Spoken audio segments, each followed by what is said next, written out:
It starts at 7:14 in the morning in your kitchen with the sound of the kettle just beginning to hiss.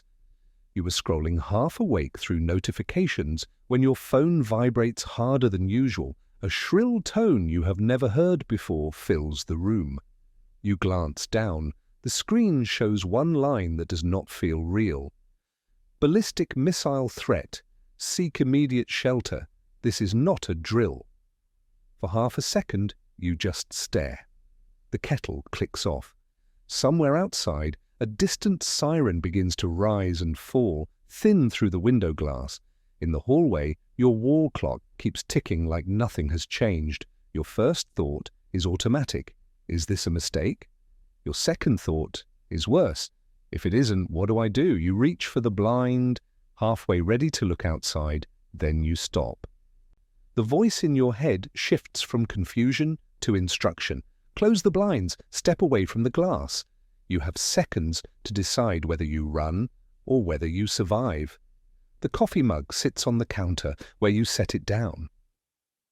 Steam rises from the kettle's spout, curling in the morning light. Outside, the siren continues its slow, rising wail. Inside, your hand hovers over the window blind, trembling slightly. You choose not to make the fatal mistake almost everyone else is about to make. You move. The first 5 minutes feel like they belong to someone else's life. You stand in the kitchen, phone still in hand, arguing with reality inside your head. The siren continues outside, joined now by a second tone from somewhere farther away. A car alarm starts up on the street and then abruptly cuts off, as if the driver realized alarms no longer matter. Your body begins moving before your mind fully agrees.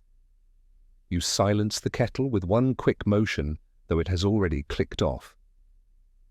You step away from the window, the large kitchen window you never thought about before, now suddenly visible as a wall of vulnerability. Glass, shrapnel, waiting to happen. You move to the hallway where there is more wall and less exposure.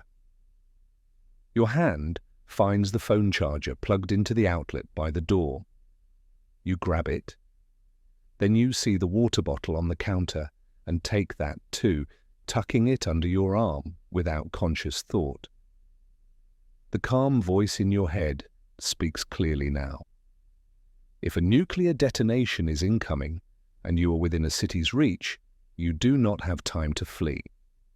Shelter beats car. Distance and shielding from blast and fallout matter more than speed. Everyone getting into vehicles right now is choosing the wrong option. You name what you are feeling: shock, disbelief, anger at the interruption of ordinary life. Then you deliberately choose one simple instruction: breathe. In through your nose for 3 counts, out through your mouth for 4, twice. You almost open the front door to check the street, just to see, just to know. Your hand touches the handle. Then you stop, wait, decide. The clock on the wall reads 7:19. The next 5 minutes will decide whether you are still here tomorrow morning. You cannot control the missile. You can control whether you are standing beside a window when it arrives. Within the first 10 minutes, your home transforms from living space to survival map. You walk through quickly, seeing rooms you have occupied for years, as if for the first time. The living room, 2 large windows facing the street, curtains that would do nothing against pressure waves. The bedroom, 1 window but exterior wall. The bathroom, small, interior, no windows, solid door. The hallway closet, cramped, central, surrounded by walls on 3 sides. You choose the bathroom. It sits in the middle of the floor plan, buffered by other rooms, no direct line to the outside. If you had a basement, you would go there. You do not. This is the next best option. You begin moving essentials with focused efficiency. Water bottles, 3 from the kitchen, 1 already in hand. A flashlight from the junk drawer. The battery-powered radio you forgot you owned, dusty but functional. medications from the cabinet, a blanket from the couch, snacks that do not require cooking, crackers, peanut butter, a bag of dried fruit. You send exactly 2 messages before the signal becomes unreliable. One to your family group. Sheltering inside now. Interior room. Get away from windows. Love you. One to your closest neighbor. Take shelter. Interior room. Stay away from glass. You do not wait for replies. You do not start a conversation. The inner parts of a building give you shielding, layers of material between your body and radiation. Every wall, floor, and piece of dense furniture between you and the outside reduces your dose. The bathroom has the building above it, walls on all sides, no direct exposure. It is not perfect. It is what you have. Move. Inside. As you drag a mattress from the bedroom toward the hallway, you hear tires skidding outside, someone accelerating hard, choosing the open road over shelter. You already know which choice civil defense history says is fatal. Panic is loud and fast. Survival is quiet and deliberate. By 15 minutes after the alert, you are sealed inside your chosen space. The bathroom is smaller than you remembered.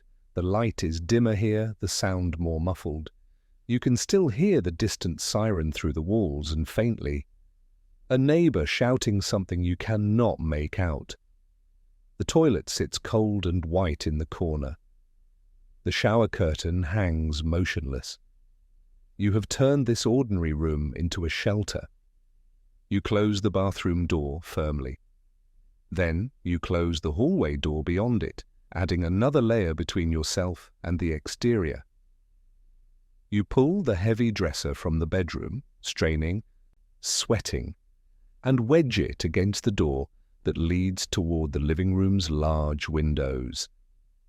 You close the small vent in the ceiling, stuffing a washcloth into the gap. You pull the shower curtain across the tub, creating one more barrier of fabric and plastic. You place rolled towels along the bottom of the bathroom door, sealing the crack where light and particles could seep through. Fallout, you remind yourself, consists of radioactive dust and debris. It comes down after the flash, not before. It settles on surfaces, drifts on wind, enters through gaps. It cannot hurt you as much if it cannot get inside. Every sealed crack buys you dose reduction. Every closed door buys you time. You acknowledge the fear pushing you toward the front window. You want to see, you want to know what is happening. Then you answer the urge with simple logic. Looking will not help me. Staying low and sealed might. This becomes your mental anchor, a phrase you will repeat. Your phone buzzes with a flood of messages, screenshots, rumors, someone insisting the alert is fake, a glitch, a drill gone wrong. The signal stutters, then drops entirely. For the first time, you are alone with your decisions. Stay, lower. When information breaks, routine actions become your lifeline. The moment comes without warning. You are crouched in the bathroom, back against the tub, when the world outside changes. There is a sudden, distant flash. Even through closed blinds and sealed doors, you perceive a brief, unnatural brightening, as if someone turned on a floodlight beyond the walls. The quality of light shifts for one instant from morning grey to something whiter, sharper, wrong. Then comes the sound. A low, rolling thump reaches you seconds later, like distant thunder that refuses to end. It builds, vibrates through the floor, rattles the mirror on the wall. The bottles on the sink edge clink together. The building trembles, not violently but unmistakably. Something structural creaks overhead. Then silence, a long, unsettling silence that feels heavier than the noise that preceded it. You are already down. You had dropped to the floor the moment the light changed, face turned away from any wall that might hide a window, arms covering your head, pillow pressed against your neck. You stay there, breathing into the tile until the vibrations stop completely. The flash can cause temporary blindness even at considerable distance, The blast wave can shatter windows and hurl debris through rooms. Being away from glass, low to the floor, behind multiple walls, this is what dramatically improves odds of surviving the blast phase, especially if you are on the outer edges of the impact zone. You repeat a simple phrase into the stillness. This is happening. I am still here. Down. Wait. When the rumbling finally fades and the building settles, the temptation to stand and look outside becomes almost unbearable. You want to see the sky. You want to know if the world still looks like the world. This is the exact moment when most people make the worst possible decision. You stay down. Curiosity has killed more people in disasters than ignorance ever has. By 45 minutes after the blast, the house feels like a held breath. Power flickers once, twice, then stabilizes at a dim level. Some circuits still working, others dead.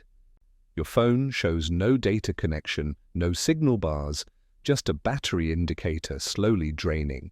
The air in the bathroom seems unchanged, but you know that outside the atmosphere is now carrying particles you cannot see, taste, or smell until it is too late. You move deeper into your shelter logic. The mattress you dragged earlier now leans against the wall you estimate faces closest to the outside.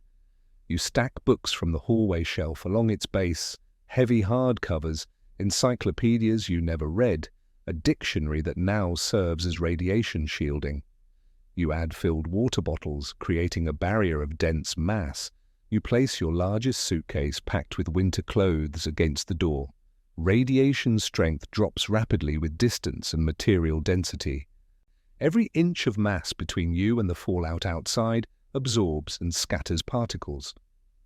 Concrete is ideal. Water is surprisingly effective. Books, packed clothing, canned food, all of it helps. Even improvised barriers cut your exposure significantly. You are not building a bunker, you are buying percentages. You set a rule for yourself, speaking it aloud to make it real. I will not open exterior doors or windows for at least 24 hours unless my shelter becomes structurally unsafe or I receive clear official instructions otherwise. I stay inside. I do not go look. I do not drive. Somewhere in the building, above you, or next door, you hear a door slam and a car engine turn over. Someone has chosen flight. You imagine them driving toward a road, clogged with others who made the same choice, windows down, breathing in whatever now fills the air. You cannot follow. You will not follow. Survival often means doing less than your fear tells you to do. By the first hour after detonation, you take stock. The panic has receded into something duller, a low hum of alertness that does not demand immediate action. You sit on the bathroom floor, back against the tub, and count what you have within arm's reach. Water, 4 bottles, plus the toilet tank if absolutely necessary. Food, crackers, peanut butter, dried fruit, 2 granola bars, enough for perhaps 3 days, if rationed carefully. Medications, a week's supply of your prescription, a bottle of ibuprofen, antihistamines. Flashlight, working with uncertain battery life. Radio, dusty but functional, batteries half charged. Phone, 12% battery, no signal, switched to airplane mode. You mark these on a scrap of paper torn from a notebook, creating a simple inventory. Water, 4. Food, 3 days. Radio, check hourly. Then you place the pen beside an empty water bottle, ready to mark time later. For the first day, your goals are limited and clear. Minimize radiation exposure, maintain hydration, and preserve your ability to receive information. You do not need to solve the entire crisis. You only need to survive the next 24 hours. You create a small schedule, writing it on the same paper. Every hour, drink a small amount of water, no more than a few sips. Every hour, do 3 deep breathing cycles, in for 4, hold for 4, out for 4. Every hour, turn on the radio for 30 seconds and scan for any official broadcast. This converts floating anxiety into concrete actions. Fear with a task becomes manageable. Fear without structure becomes paralysis. Check. Sip. Breathe. You notice the quality of light changing as clouds pass outside, or perhaps as something else drifts through the atmosphere. You do not look. You notice the sound of your own breathing, steady now.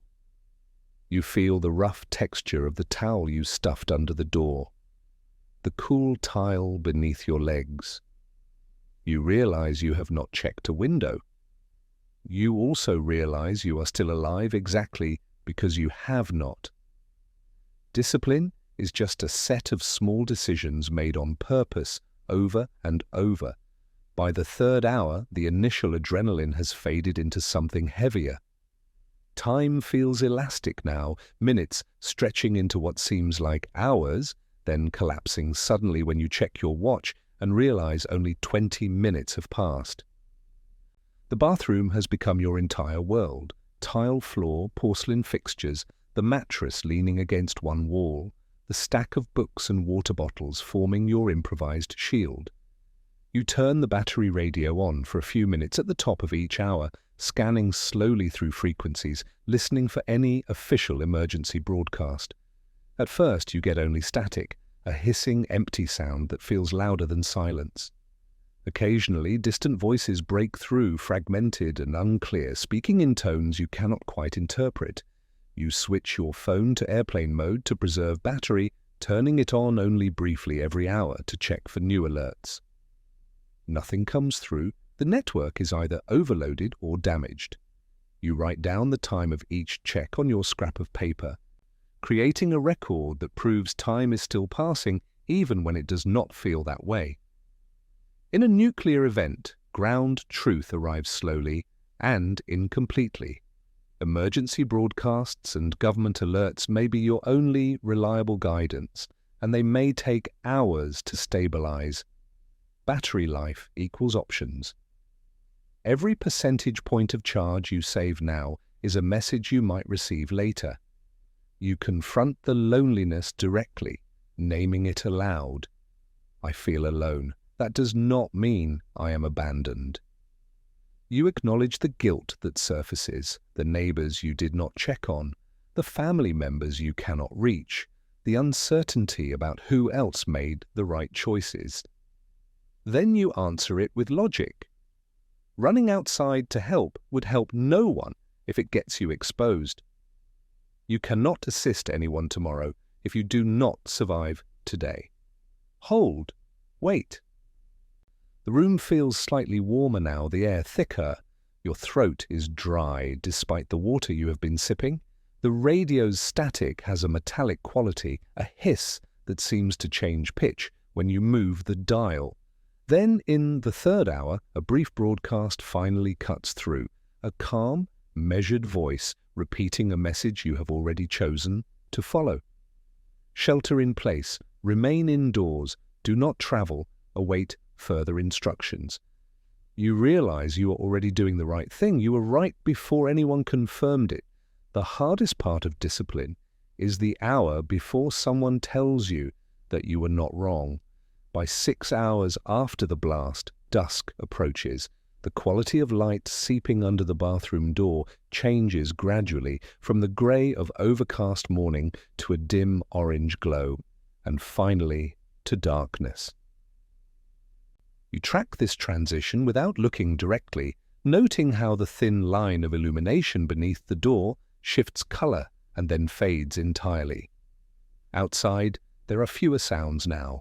The sirens stopped hours ago. No cars pass on the street.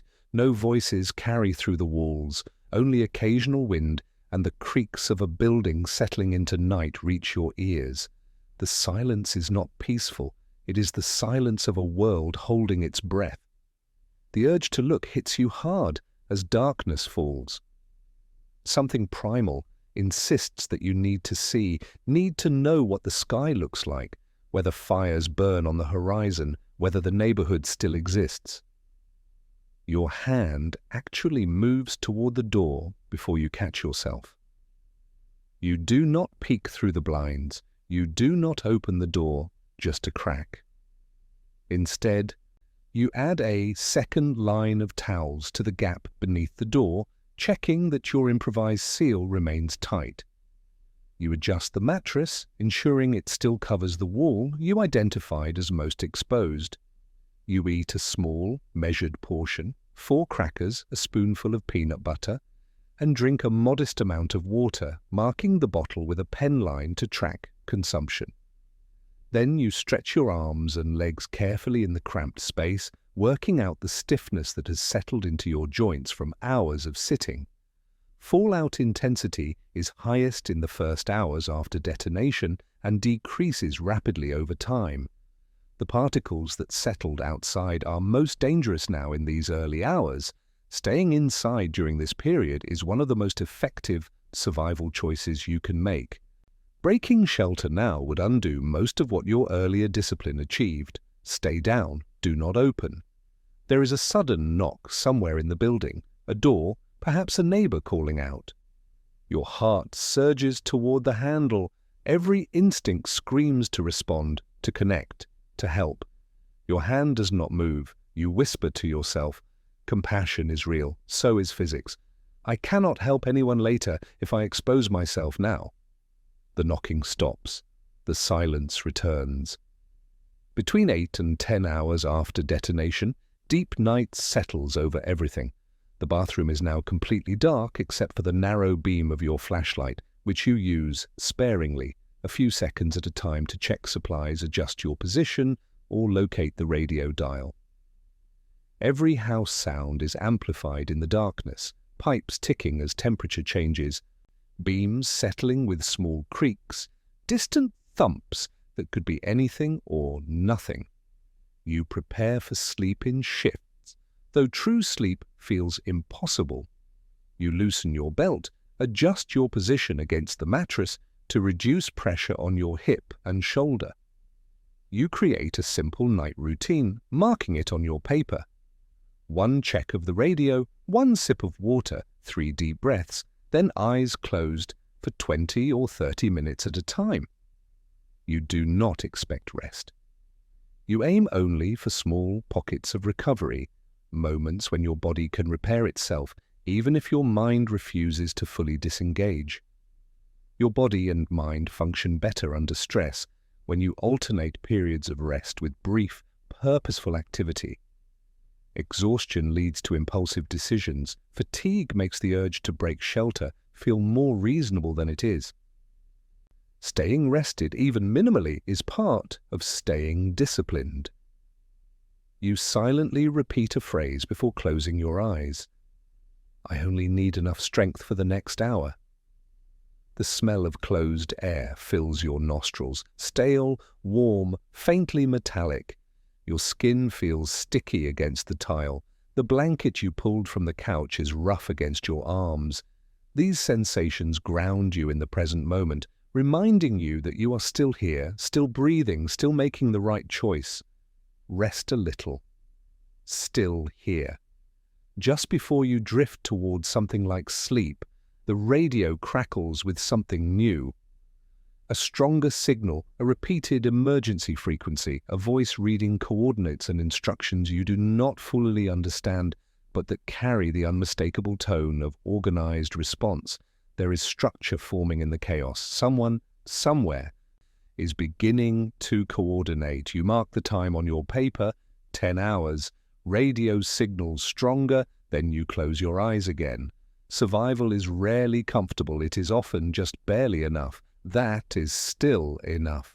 The deep night stretches into early morning, somewhere between 14 and 16 hours after the blast. Your sense of time has blurred.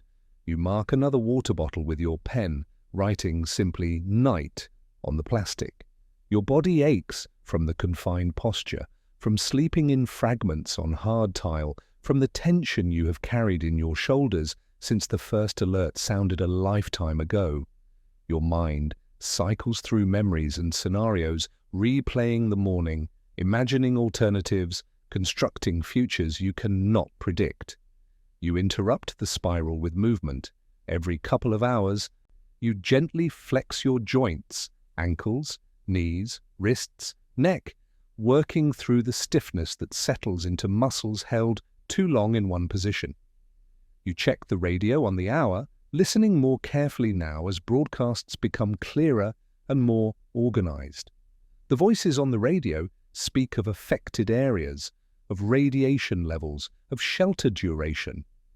They repeat instructions you have already followed: stay indoors, avoid windows, seal gaps, ration water. You hear mentions of assessment teams being deployed, of communication networks being restored, of aid stations that will open when conditions allow. You check your own condition. Breathing. Normal, no difficulty, no unusual sensations. The shelter remains structurally intact, no cracks, no leaks, no signs of damage beyond what the initial tremor caused. Your supplies are holding. You recommit to staying. The first day is about protection from fallout. By this point in the timeline, radiation outside has dropped significantly from its initial peak, perhaps to a tenth of what it was in the first hour, but it is still dangerous, especially at ground level, especially in unshielded areas. Indoor shelter remains the safer choice by a significant margin. You confront the doubts that surface in the quiet hours. What if nothing actually happened nearby? What if I overreacted? What if everyone else is already outside and I am hiding from nothing? You answer with evidence: the alert, the sirens, the flash, the rumble, the radio messages that continue to instruct shelter in place. You remind yourself that over-sheltering is safer than under-sheltering. Being wrong about staying inside costs you discomfort. Being wrong about going outside could cost you everything, almost through. Hold the line. As you turn the radio off again, you catch a phrase before the static returns. Remain sheltered until at least the first full morning. The clock in your mind starts counting toward dawn. The hardest hours are the ones where nothing seems to be happening, and everything depends on what you choose not to do. Around 24 hours after the blast, first light arrives. A faint grey illumination seeps around the edge of the bathroom door, the first natural light you have seen since sealing yourself inside. The quality is different from yesterday's morning, or perhaps you are simply seeing it differently now. The building feels intact around you, the walls held, the roof did not collapse. You are tired, hungry, sore in places you did not know could ache, but you are alive. You do not rush to the window. Instead, you check the radio first, listening carefully for updated guidance. The broadcasts are clearer now, more structured. Voices speak of continued shelter-in-place recommendations for affected areas, of radiation monitoring, of planned assessment teams, of water distribution points that will open later. They urge patience. They confirm that remaining indoors remains the safest choice. You take a moment to stretch more fully than you have allowed yourself since the crisis began. You stand slowly, feeling the protest of muscles held too long in cramped positions. You roll your shoulders, bend your knees, twist your spine gently. The movement feels like luxury. You eat a slightly larger meal, the last of the crackers, more peanut butter, a handful of dried fruit, and drink a bit more water than your strict rationing allowed. You have made it through the highest risk period. Your body needs fuel to continue. By 24 hours, radiation levels outside have dropped substantially from their initial peak. Civil defense estimates suggest they may be at roughly 1% of the first hour intensity. This is still not safe for extended exposure, but the immediate crisis has shifted from instant danger to careful management. Remaining sheltered for another day or more, if possible, continues to reduce risk. Any movement outside should be purposeful, brief, and protected. You allow yourself one quiet acknowledgement, spoken aloud to the empty room. I made it through the first day. Then you add, that is not permission to be reckless. Still careful, not yet.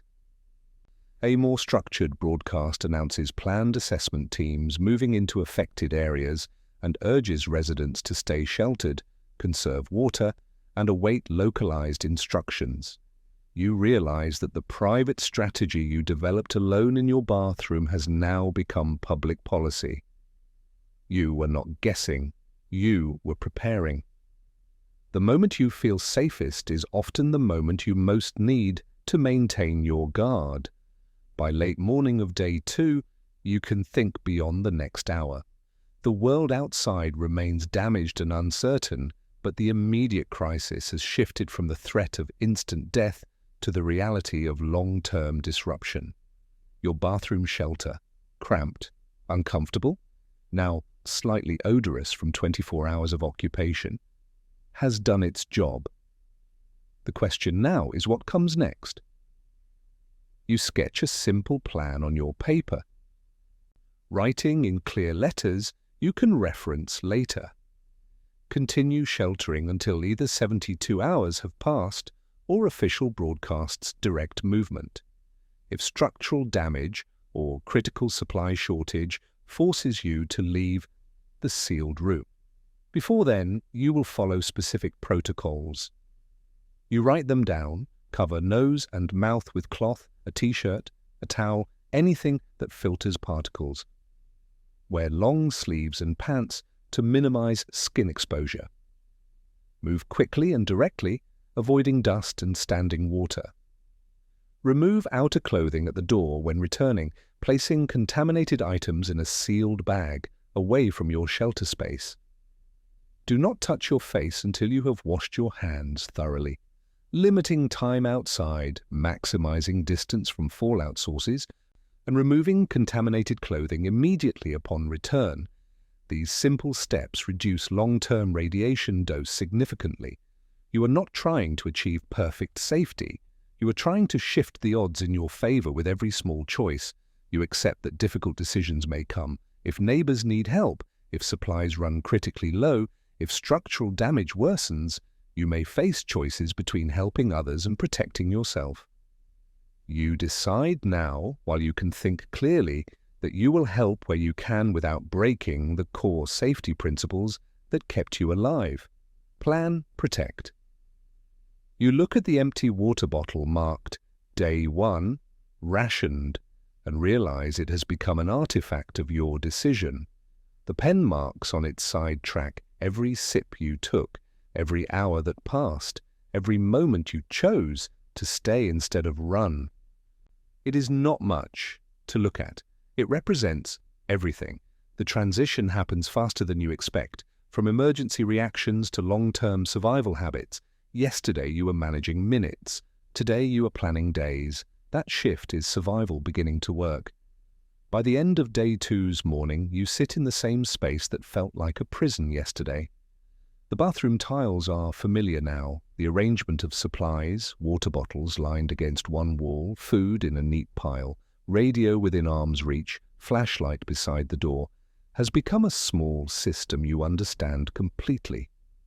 The mattress still leans against the wall that faces outside, though you have adjusted its angle twice.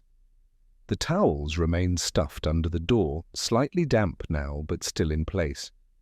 You take a pen and, on the side of the first empty water bottle, you write, Day 1, stayed inside. On a second bottle, you write today's date and Day 2, still here. You place both where you can see them from your sitting position. They are not trophies. They are evidence. You check the door handle, feeling the cool metal against your palm. You do not open it. Not yet. The radio guidance still recommends shelter for those in affected zones. You have water for another day, food for 2 more. The structure around you remains intact. There is no emergency forcing you out, only the accumulated weight of waiting. You check the radio once more, hearing the same calm instructions repeated. Shelter continues, assessment ongoing, patience requested. You straighten the towels along the door gap. You smooth the blanket over the mattress. You sit back down. The same principles that saved you on day one, distance from contamination, shielding between you and the outside, time allowed for radiation to decay, information gathered patiently, will guide you through whatever comes next. They are not dramatic. They are physics and patience repeated until the danger passes. You notice the difference inside yourself. Yesterday morning, your thoughts were chaos. Run, look, escape, check, panic. Today they are quieter. Wait, listen, choose, endure. Panic has given way to something you might call earned calm, not peace. The situation outside remains serious, the future uncertain, but a steadiness that you built yourself, decision by decision, hour by hour, through a night that could have ended differently. I can do this. One more day. The last image you hold before returning to your routine is simple. A small plastic bottle on the bathroom floor. Pen marks tracking water sips. The words, Day 1, stayed inside, catching a thin line of daylight that seeps under the door. The kettle in the kitchen has long since gone cold. The coffee you never finished sits in its mug on the counter, abandoned mid-pour. Somewhere, the wall clock still ticks, marking time in a house that has become shelter, in a morning that proved you could survive.